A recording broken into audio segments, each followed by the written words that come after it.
Një trajnim 5 ditor është duke u zhvilluar me të rinj të gjimnazit Ymer Dishnica dhe të rinj të tjerë që kanë ardhur nga jashtë vendit, mbi komunikimin efektiv, vendimarrjen dhe sociokracinë, si dhe zhvillimin e ideve komunitare, planifikimin e projekteve dhe organizimin e eventeve me buxhet të kufizuar. Të rinjt janë trajnuar përmes lojrave dhe situatave të ndryshme. Projekti SOEN 4 është hera e 4 që bëhet si projekt. Të herë e veçanta dhe risia është që ne e sjellim në Shqipëri si një projekt të financuar nga Bashkimi Evropian.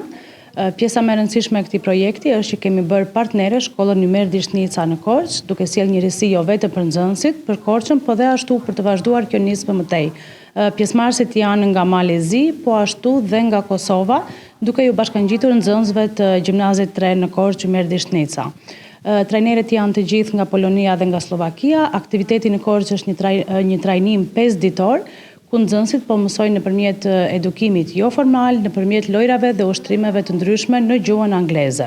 Ne si organizatë rinore Balkan Youth Activism jemi duke ju dhënë mundësi të gjithë të rinjve kryesisht të Korçës, tek të cilët ne kemi fokusin për të marrë pjesë në projekte ndërkombëtare.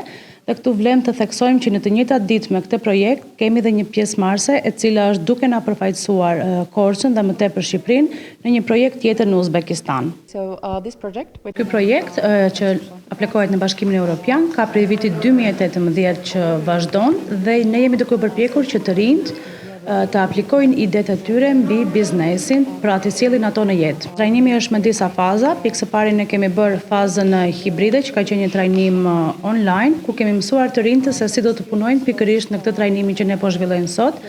Pra ata kanë marrë mësime mbi pjesën e leadershipit, si të punojnë në grup, dhe këto janë duke aplikuar në këtë trajnimin 5 ditor që ne jemi duke bërë në Korçë. Edhe më pas ata të kenë mësuar se si të punojnë në punën në grup mbi leadershipin, ne do t'i trajnojmë përsëri derisa ata të mund të bëjnë projektin e tyre.